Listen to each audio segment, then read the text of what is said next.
Are Christians deluding themselves? Are we really praying to some magic man in the sky? Stay tuned to find out who the God of Genesis is and what he's really like.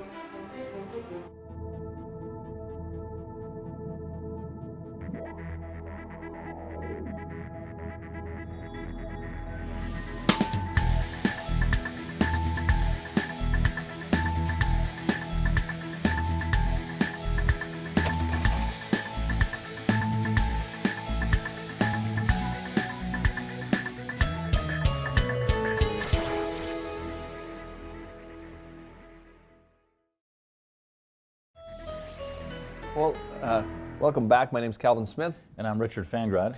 And, you know, on this show, when we're talking about God and we're talking about the Bible, I mean, we're talking about the God that absolutely exists. We're not talking about the God that might exist, or we're here to show you, well, if we give you enough evidence that, you know, maybe you can possibly believe. We're talking about God, the Creator, that absolutely exists. So, you know, and when people ask, well, is there a God? The answer is yes. That's right. Yeah, the Bible starts with a statement, in the beginning God. Right. It takes the existence of God as self-evident. It's obvious that there's a God. It's axiomatic. Right. It's something that doesn't need explanation. In Psalm 14:1, we're told, the fool has said in his heart, there is no God. Right. So the Bible calls atheists fools. The fool has said in his heart, there is no God. Now, we would never say that. We're far too politically correct society. Yeah. I mean, how can we say that? There's probably some people going to watch the show and just be offended that we could have even stated what we've stated so far. Sure. But it's simple. You know, when people ask, well, are you guys saying the Bible's true because you're saying the Bible's true? Yep. And people say, well, that's circular. How could you prove that, et cetera, et cetera? Well, think about it. How can you prove anything? I mean, you know, if we were having a discussion and you said, well, Cal, you know, why do you believe that? And I said, well, I believe this because of this. And you said, well, why do you believe that? I said, well, I believe that because of that. Well, you know, I can't go, infinite regress can't happen forever, right? Sooner or later, I'm going to get to a point where I'm going to say, I believe this because I believe it. And everybody Ultimately, is yes. in that spot. Whether you're a creationist or an evolutionist, you have a starting presupposition. Right? So if a skeptic is saying something like, well, you know, in order to prove anything, you need to use logic or reason. That's the only valid way to examine the truth or falsity of a statement or you know, something that's claimed to be truthful. How would you prove that statement? Right. I mean, if you're going to prove that statement using logic or reason, so you're saying that logic and reason is the only way to know that logic and reason is the only way to know that logic. You know, that's circular as well. It's circular as well. You know, and if you're going to try to prove that statement in another fashion, then it's a self-refuting claim. Because if it's the only way, then how could you have another statement? Right. Yeah. How can atheists assume logic and reason? That's one of the major problems. Yeah. How can they know anything for sure? How can an atheist know anything with absolute certainty? That's a real problem for the atheist position. All worldviews have to account for preconditions of intelligibility. Right. Before you even try to figure anything out, you've got to assume that we're really here. Yes. Right? This is a real world. We've got to assume that logic exists and works. Otherwise, you can't come to any conclusions. That's what the preconditions of intelligibility are. You have to be able to explain how it is possible in your particular worldview to know anything for sure. And so, you know, if you ask a skeptic, an atheist, you say, well, tell me one thing you know, and how do you know it? Right? So they're going to say, well, I know this cup is sitting here. Well, how do you know that? Well, because I can see it. Oh, so your senses tell you that your cup is sitting there. Yeah. How do you know your senses are working? Yeah. Well, I can feel it. Oh, you mean your senses are telling you that your senses are telling you that your senses are... How do you know your senses are working? It's circular again. Yeah. Yeah. I mean, in an evolutionary worldview, why would you even be able to trust your senses? See, there's two types of circular arguments. There's one that's virtuously circular, meaning that whatever you're saying that supports what you're saying actually adds to and helps your presupposition. And there's one that is viciously circular, it doesn't help at all. So when I say, well, I can trust my senses because I trust my senses because I trust my senses, it's viciously circular. It doesn't go anywhere. Yeah. Right. But if we claim that there is a God, think about it this way. If the God of the Bible exists, could he reveal things? Could he create senses that could let us know things absolutely for certain? Obviously, yes. So in our worldview as Christians, we have a way of knowing things for certain, if our worldview is true. Right. The atheist, do they have any way of knowing that their senses are working? Do they know for certain they're not in a matrix somewhere?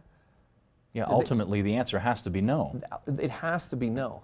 So the difference between the Christian worldview and every other worldview is that the God of the Bible absolutely has to exist. That's the way that you can know that there is a God, because if there wasn't a God, if the God of the Bible didn't exist, you couldn't even argue. You couldn't use logic or reasoning or anything like that and know it for certain. More on that when we get back.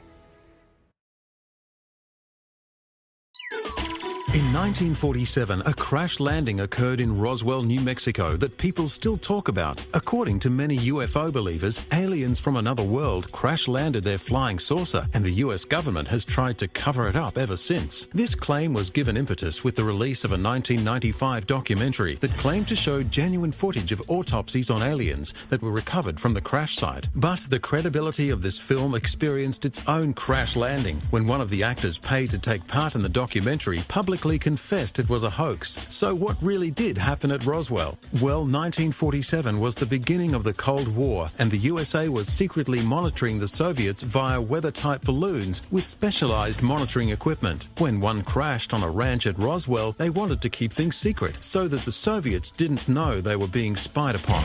To find out more from Creation Ministries International, visit our website, creation.com.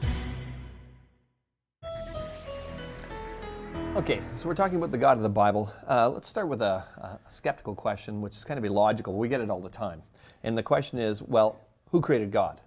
Right. You creationists, you're all about creation, God creating, you need a creator. If God created everything, who created God? Right?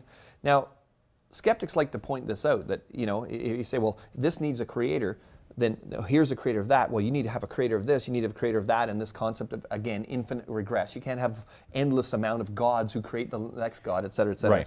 Right. And actually, see, we don't have that problem. They have that problem. We'll explain that later. This question is actually a major objection that atheists put forward to justify their disbelief. I hear it all the time when I'm going around speaking. I'm sure you've heard it as well. Bertrand Russell, he was a famous atheist, a British philosopher. He put this forward in a very influential essay that he put together called Why I Am Not a Christian. Yes.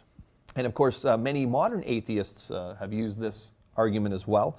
Australia's Philip Adams, he was at the 2010 Global Atheist Congress, and he used the same argument. He said the great argument for God was that there had to be a creation, a beginning, but my objection was simple. If God was the beginning, who began God? So it's the same old thing we hear over and over again, right? Right. Yeah. So the universe had a beginning. It had to have a beginning. And almost no one disputes that. No one is saying, well, the universe has gone on forever and that kind of thing. There's other iterations of that. But because of the laws of thermodynamics, the universe had to have a beginning. Right. Like, there might be people saying that, but if you think about it scientifically, yes. if all the available energy in the universe is winding down, then there must have been a That's beginning. the second law of thermodynamics. Yeah. It had to have a beginning because we see things winding down. And in order for them to wind down, it had to originally have been wound up. Yeah. Now, people say, well, what about one universe giving birth to another? Well, that doesn't work. We have time frame issues that need to be considered as well. The universe could not be infinitely old. Matter, space, and time cannot be infinitely old because of the second law. If they were infinitely old, we wouldn't be here on these programs. The sun would long ago have lost its energy, and everything would have wound down to a heat death. Right. So it had to have a beginning, and it can't be infinitely. It can't have been an infinity ago. This concept of causation, it's fundamental, right? Yes. If I said, well, Richard, the chair that you're sitting on there just popped into existence a couple of minutes ago. This chair here? Yeah, just poof, right?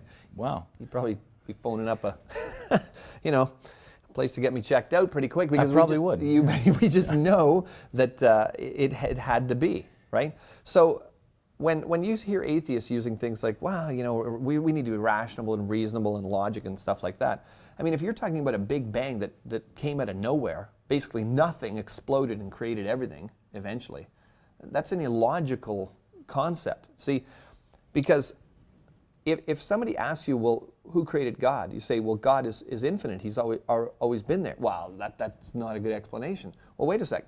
If matter created everything, where did matter come from? In the end, there are only two possibilities. There either is an eternal God with a mind that can create, an all-powerful God with a mind outside that of matter, outside of time, etc. Or there's infinite matter with no mind. It's always been, it's eternal, and it creates things. Yes. Now, logically, what makes more sense? Because in our experience as people, do rocks create things?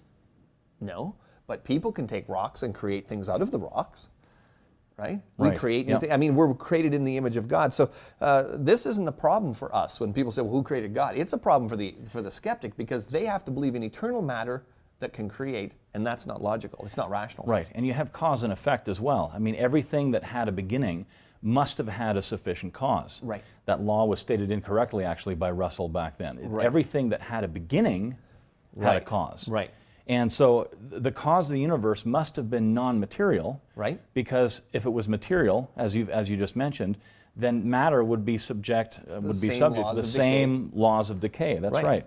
And then, of course, it would have had a beginning, would have had to have that, and the non-material, or let's say spiritual, cause must have been outside of matter and time. Right. So it's not subject to time. So it's eternal.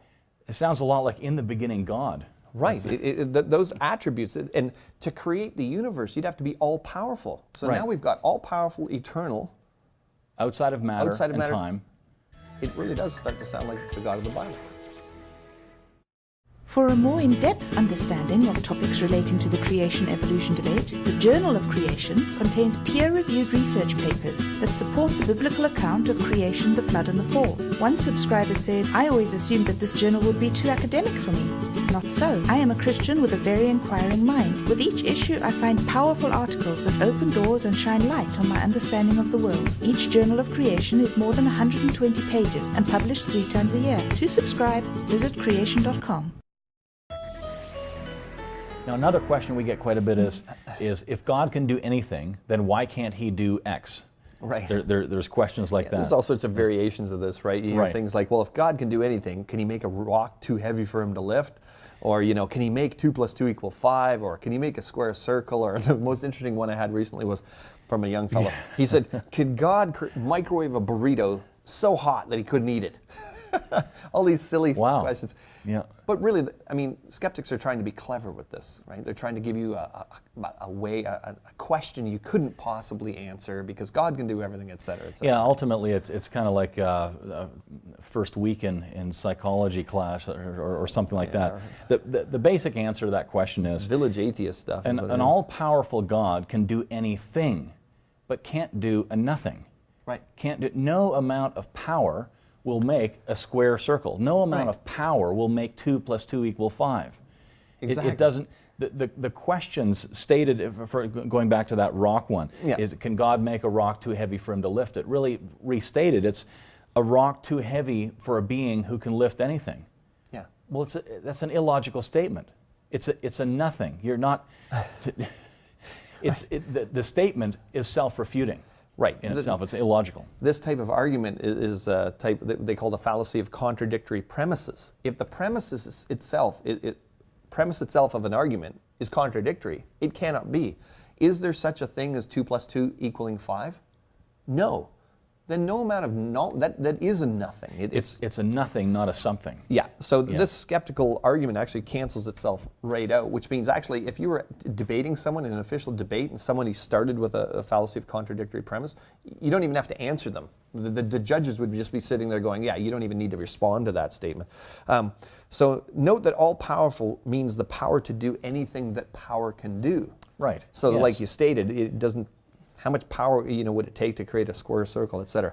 So Most theologians define omnipotence as the ability to achieve what is logically possible. So when people call God omnipotent, this doesn't include contradictory things, because God's not illogical and he doesn't contradict himself and so on. Otherwise, we'd live in a pretty messed up universe.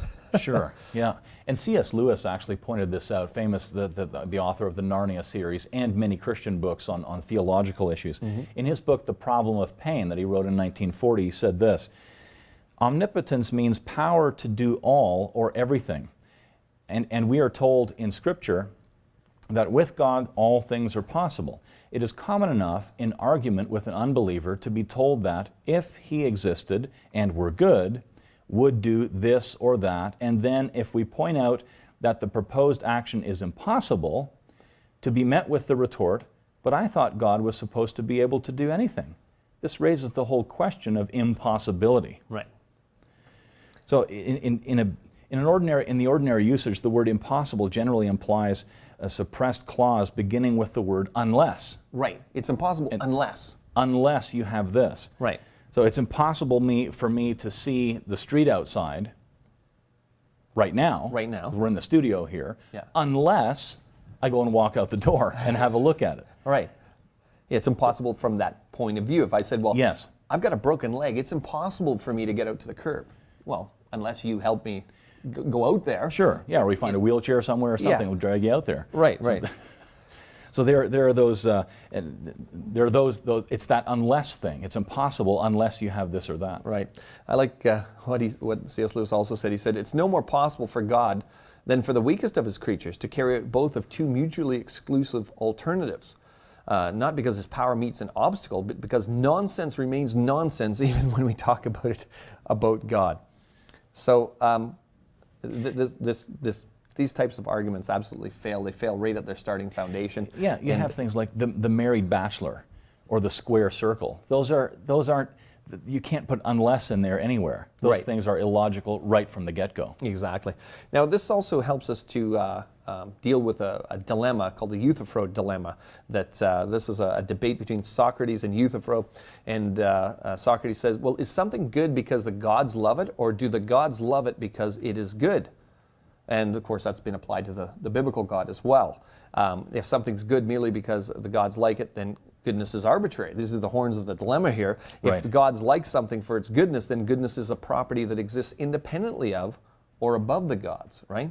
But the thing is, this is a false dilemma, because God indeed commands things that are good, but that emanates from who God is. It comes from his nature, his character. So it would be like saying, well, is water subject to wetness? You wouldn't ask that. That's not an intelligent. It's just, that's part of the nature of water, is wetness, and the same thing. So by the way, this Euthyphro Dilemma can be turned around on atheists, because you could say to them, do you approve of an action because it's good, or is it good because you approve of it? Because if it's the latter, then your moral standard seems to be pretty subjective. It's arbitrary. Right. And if you're going to complain about God's arbitrariness, then same thing. And if the former, then you're back to explaining where this moral objective standard came from. So it's not a problem for Christians, but it is a problem for atheist moral arguments.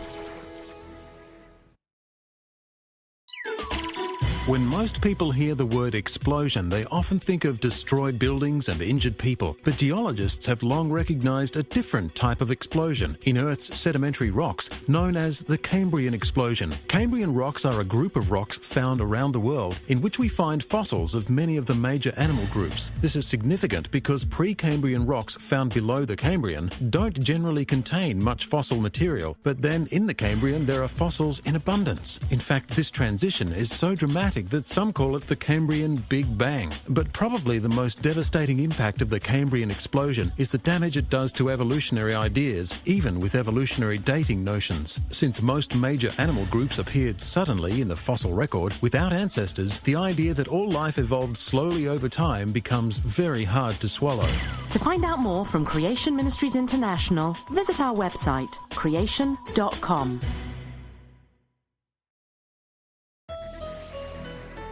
Okay, so I believe that when we really look at what what the universe shows, what it reveals. When we think about these things from a scientific standpoint, we look at the concept that God is outside of time. That means he has to be eternal. It means he can know all things. He must be all-powerful. It just points to the God of the Bible as revealed there. It's lining up pretty well with the way that the Bible describes God. That's right. Yes. Yeah. And if we consider the fact that the Creator made people who, with the capacity to communicate, and those attributes are reflected in their Creator, so God has also a capacity to communicate. It's just, it stretches believability to suggest that God would not also have the desire to communicate to his creation in some way. Right, because his creatures have that desire. People have been asking, well, where do I come from? And is there any meaning to my life? Yeah, we for have relationship, that in us. to be loved, and so on. And then you look at the Judeo-Christian Bible, and it's really the only game in town, again, for the Creator. Right. The God of the Bible is the only Creator that makes sense based on what we see. Right, and that might sound like an astounding statement. People say, yeah, but there's millions of religions out there. Well, yeah, and you know what? You can quickly go through them pretty easily. Right. I mean, if you're looking at, concepts of, well, maybe God, created the earth on the back of a turtle. Well, get on the space shuttle, fly out there, turn around. Okay, cross that one off your list. No, that doesn't work. You don't need to go through 3 million religions to figure this stuff out. Because they don't fit with reality. Right. Our worldview has to fit with reality. Exactly. And so you've got things like Scientology, where you've got the science fiction writer saying, well, the best way to make a lot of money is to create a religion. Well, it's very cynical, obviously, and you, again, look at what they teach, it doesn't make sense. He's made it up. Exactly.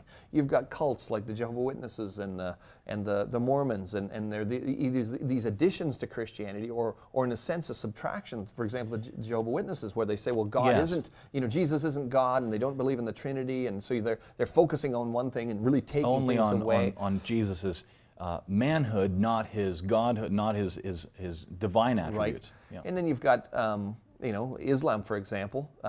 Read the Quran and see if it matches what reality is.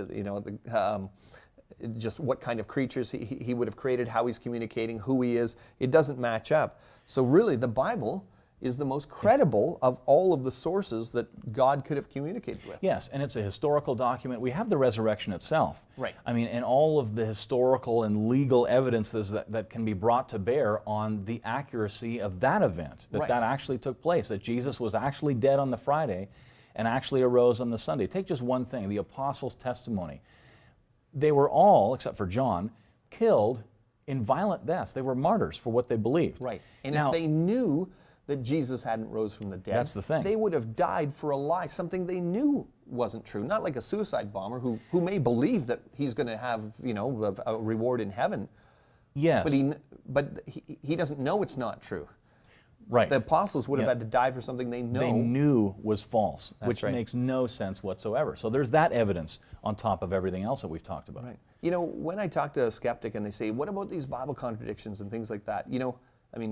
We can do shows on Bible contradictions, but they're not really contradictions. When you think about it, it's a matter of almost your attitude. If your attitude was more like, well, what if the Bible really is the revelation from God? What you'd find is that those so-called contradictions, there's so few of them, and they are actually easy to answer. So, again, what I would really gently suggest to anyone watching this show, that if you have doubts that the God of the Bible exists, I would just suggest you actually pray to him, ask God to reveal himself to you, and really humble yourself and ask God to enter into your life, because he promises that he'd do so for those that ask. Creation Magazine is a 56-page full-color family magazine that is an essential tool for anyone wanting to immunize their family against the anti-biblical worldviews bombarding us from all sides. With no paid advertising, every page is full of powerful articles, ammunition to intelligently discuss nature, history, science, the Bible, and related subjects. Although written for lay people, every effort is made to ensure the content is technically accurate, so that even experts are satisfied, and young children look forward to the section written especially for them. Visit creation.com to get your subscription. Okay, in the news section, we've got from the Gatton, Lockyer, and Brisbane Valley Star, an article entitled "History Revealed in a Creek." So let me give you a couple of quotes from the article here. A creek bed in the Lockyer Valley has revealed 2 meters of solid sandstone carved away in a 24-hour period, a feat that would take hundreds of thousands of years to achieve under normal water flow conditions. And they went on to say this event that happened, this flood-like situation, it moved enormous boulders the size of cars into positions, they weren't there before. And of course, one of the last statements they say in their article is, to think water did in a day what should have taken hundreds of thousands of years under normal water conditions is astonishing. Right. My question is, why is it astonishing? Here's why it's astonishing. You assume millions of years have occurred. If these regular rates of erosion have the only thing that have ever been going on, you assume uniformitarianism, then it's surprising. Yes. If you assume that there's been a global flood as revealed in the Bible, and that massive erosion, we've seen examples of massive erosion happen before in our time, it wouldn't be astonishing to you at all. If you believe the Bible, it wouldn't be astonishing. There's nothing astonishing about it, actually. There's things like this that happen periodically, and it always makes the news, and people are, wow, look at this, we had this canyon form that wasn't there yesterday, and it's here today because of this massive runoff or whatever it might be. And again, the word is astonished. Wow, look how fast this happened. Right. But we're astonished, again, because of this, the prevalence of millions of years. In geology, and other areas as well, but geology certainly, layers of rock and fossils, millions of years are always applied to those things. That's right. I mean, we've covered this before, and you can get a DVD from our website called Mount St. Helens. And of course, that was a huge geologic catastrophe when Mount St. Helens blew up way back in 1980, a long time ago now. But of course, there were all this, the pyroclastic flow coming down from Mount St. Helens actually formed strata. Solid rock today, you can see here in this picture. See that band in the center there? I think it's over 16 feet tall in it gets some to 25 places. feet thick in some places, but it was laid down quickly. Yeah, and you can see the gal there for size. And that's solid rock today. Fine layering. I mean, if you get up close to that, it's really fine layering. I remember being taught in school, you might get one of those layers, or maybe two per year. That's the standard interpretation. That's right. Yeah. And so here you are showing that rock, it doesn't take millions of years to form. Just like the situation they had over there in Lockyer. Why are you assuming the millions of years? I guess that's the thing. And there are many such examples. Of course, people go to Yellowstone Park, for example, and you see here's the fossil trees at Yellowstone, and you read the interpretive plaques, and they say, well, these were several forests set down over millions of years. Here's the fossils and stuff like that. Yeah, and each of those trees were buried in the position where they grew, and you can see them there, beautifully petrified. Yep. Yeah. But of course, what happened at Mount St. Helens reveals that that's not necessarily the case either, because now you've got all these trees blown down from the explosion.